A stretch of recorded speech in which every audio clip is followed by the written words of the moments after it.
In this video, I'm going to be showing you a way, not necessarily the way, but a way to win a naval battle in the campaign mode of Wargame Red Dragon.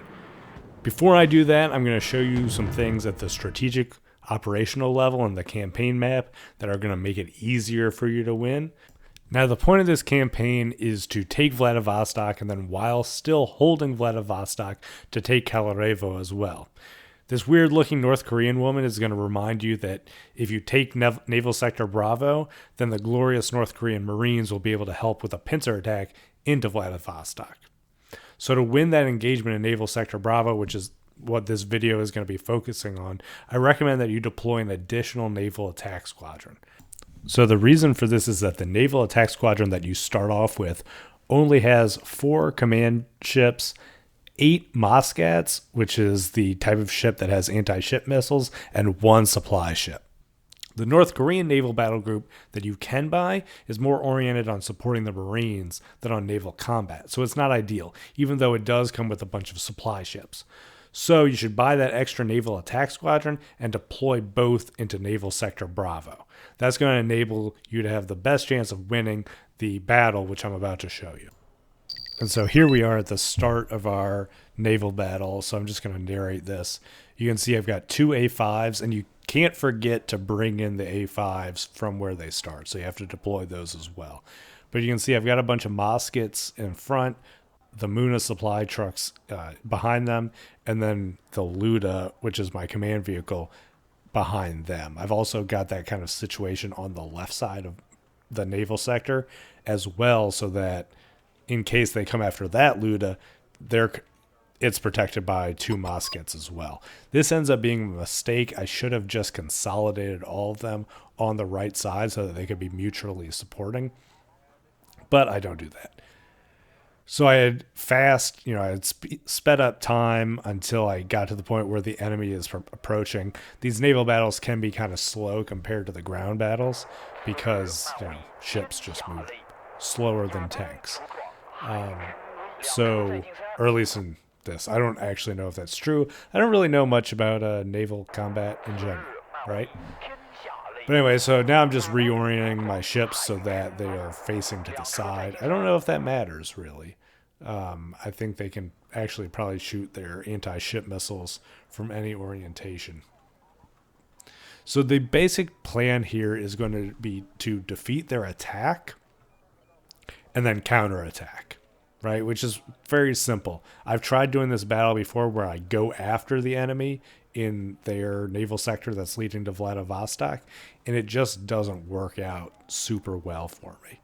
So basically what we're going to do here is I've set up my guys in a line so that as these enemy ships come into range, my guys are poised to all engage them at the same time, because the name of the game with naval combat is overloading the defenses of the enemy ships, right? So they might have a Sea Whiz anti-missile gun, they might have flares, they might have anti-missile rockets, and they can only handle so many of these at a time. So if you overload them, then you're going to be successful. So right now you can see this is where I made a mistake. The enemy ships have a greater range than my Moskits, so they're actually able to engage my Moskits without me being able to engage theirs.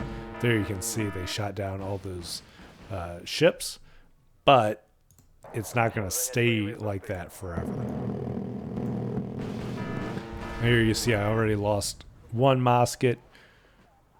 Now those Moskits on the left are starting to engage targets, but they're not massing their fires enough to make a difference. They just brought in some MiG-29s, which pack a heavy punch. I send an A5 after them, which is not super smart, and I tell him to wave off because he was almost going to go into the enemy ship's kind of air defense lane. So where I messed up here is I should have brought my ships into range so that they could pick off the smallest element, or the most exposed element of the enemy vessels, or the enemy fleet. And you can see I'm starting to do that. I'm starting to move that other fleet off to the side so that they can engage and mass their fires on 1 ship. See, and there we have it. That enemy ship has been destroyed. I have lost more Moskets than I would have liked, and my situation on the left is falling apart.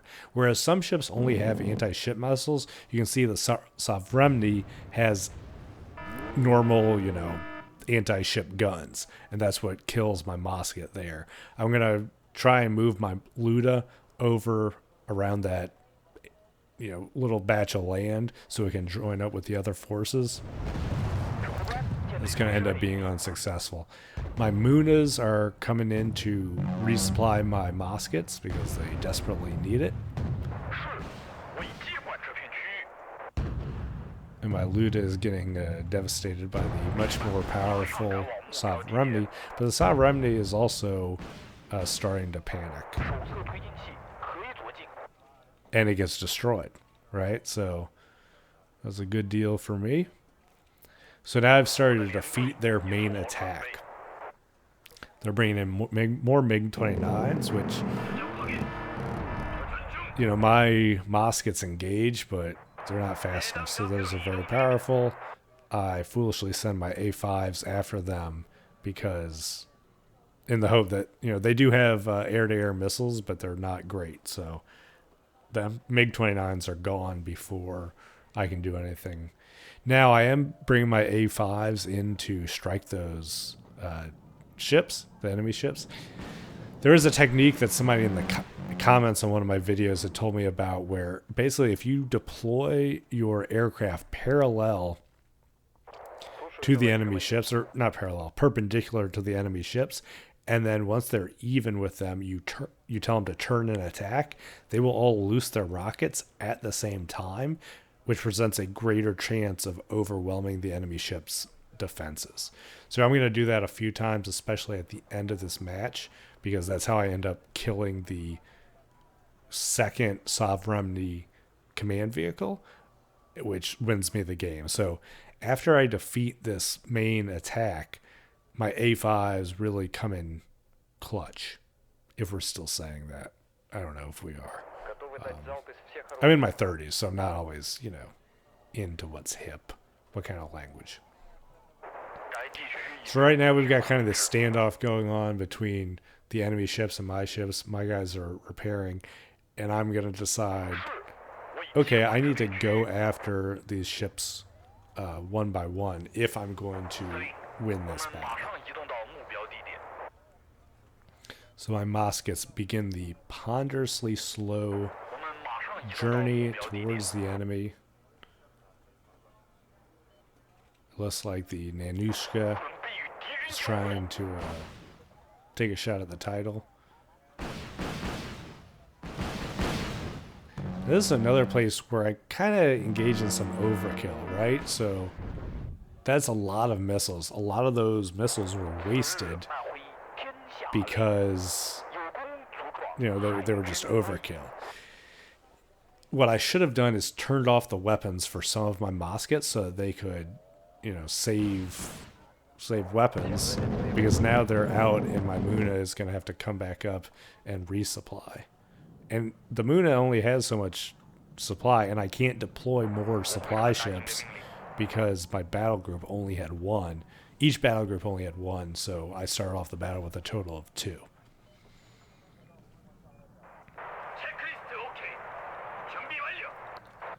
So now I'm going to start relying more heavily on my Ludas, which have anti-ship guns as well as missiles, I believe. The Moskets, all they have is missiles and their Sea Whiz, which is an air defense. I guess you could call it a machine gun. So once they're out of missiles, they really can't do anything to the enemy ships. If you go on the Wikipedia for Wargame Red Dragon and you look at reviews, one of the reviews calls out the naval combat as being unrealistic. And it is. I don't think this is how naval combat works or would work in real life. I would be surprised if you have a bunch of ships bunching up like this and slowly resupplying and then shooting at the enemy.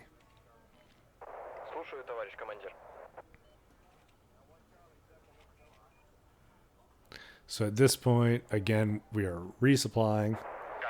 And this is also that we can defeat that first enemy attack and then go on the counteroffensive. All in the span of a simple 20-minute battle. I'm always open for ideas if there's a better way to do this, because I end up losing a lot of Moskits. So here you can see I'm going to use that technique, right? So I put the planes on a parallel course to the Nanushka, and then I have them turn all at once. Kind of all at once. And that way they launch at the same time. And there you have it. That guy, for whatever reason, didn't loose his missiles.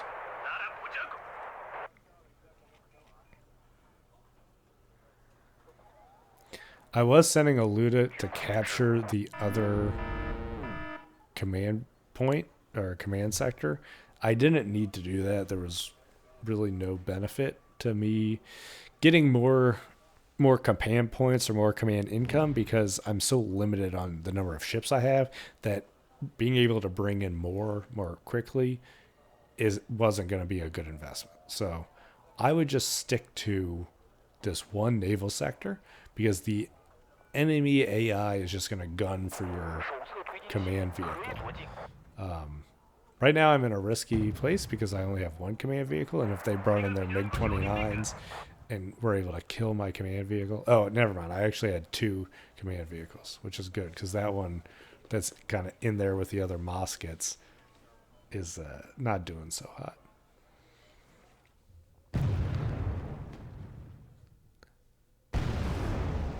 You see the Nanushka is just taking it. Just taking shots from the Luda. Just lose another Moskit.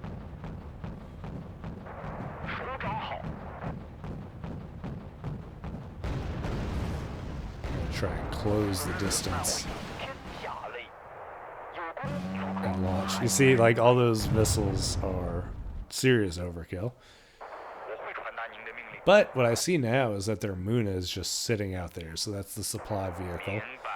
So I'm going to go capture it so that I can resupply, halfway through the ocean, and then I can mount an attack on their base sector. So now I'm transitioning from the defense to the offense and the counterattack.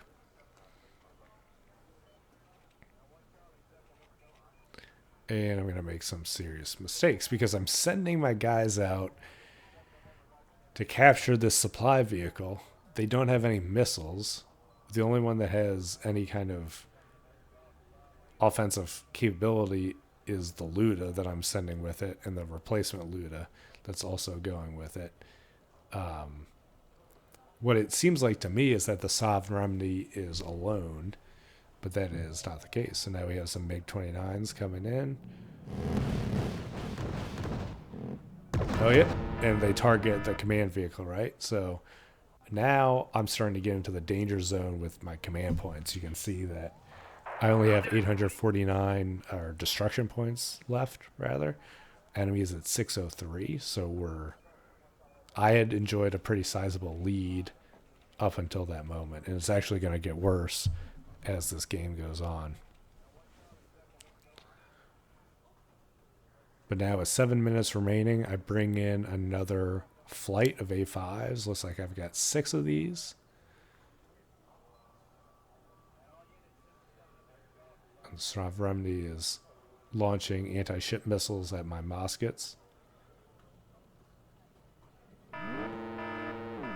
Destroys one of them. So now you can see once they're perpendicular or in line, then I turn, I bring this sweet attack run right as my guys are running out of fuel.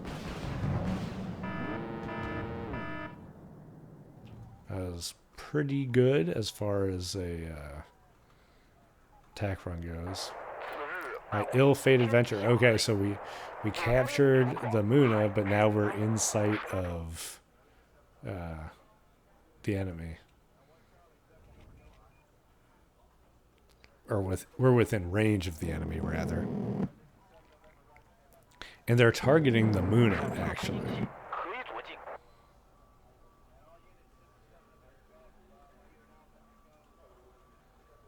And the moon is destroyed, and I lose a Moskit. Right? So now I'm down to about 440 destruction points, which these ships are pretty expensive, so that's nothing to shake a stick at. So I'm going to start in a panic trying to bring my Luda back.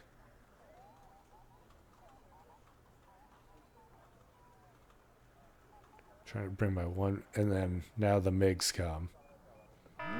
You see, they're crushing me. So now I'm down to 230 points, right? So the enemy team owns 80% of the destruction points, and I'm very close to suffering a defeat here. I've got just under 5 minutes remaining. So I'm thinking, okay, well, what do I do? Do I try and survive, which means I'm going to have to do this battle again, which means I'm going to lose momentum in my campaign? Or do I make a bold attempt to... okay, so what I was doing here is trying to throw up some air defenses to protect my one remaining command ship, right? Because if they bring in those MiG-29s, we've already seen that the MiG-29s, just 2 of them, can take out one of my command vehicles. So now I've got the A5s kind of running a patrol.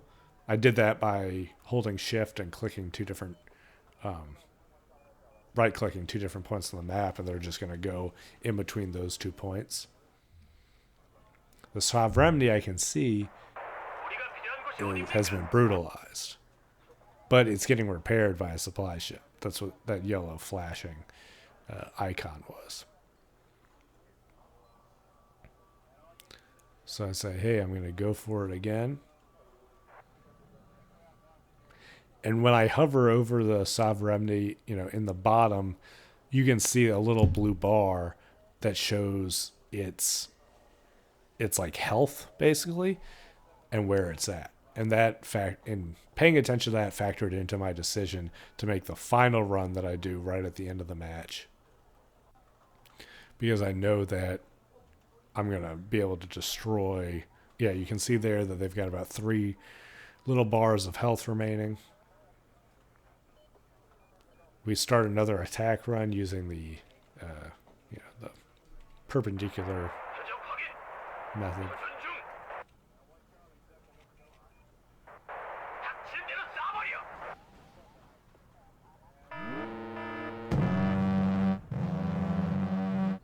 Okay, so I can see...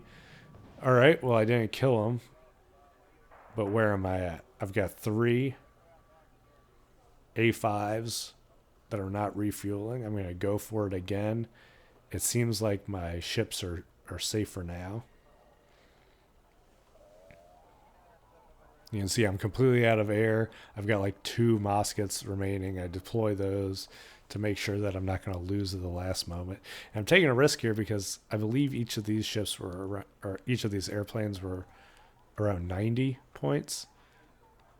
So if I lose 3 of those, that's 270 points, and then I'm going to lose the match. If my math is correct. But I'm coming in. I can see that the Sovereignty is at one health point remaining. I lose 6 missiles. They shoot down a few of them, and then we hit. So just barely got a total victory out of this match. But that's okay. But that's okay because the world's saddest comrade says that, like David against Goliath, our weak forces have defeated the Russians' only 2 Sovereignty-class destroyers. So now we have... The way is open to Vladivostok. And furthermore, the way is open to the rest of the map. So I can move my ships into Naval Sector Delta and Naval Sector Charlie and actually prevent, I think, any reinforcements from coming from the sea. I'm not sure. I'm not exactly sure, but I think we're going to see that in the rest of the campaign. So that is my way of winning in Naval Sector Bravo at the start of the Bear vs. Dragon campaign. Please let me know what works for you. I actively incorporate suggestions from my comments into my videos. So thank you for all the help in previous comments on my videos. If you like this stuff, please like and subscribe. And until next time, this has been Rage Quit with Travis.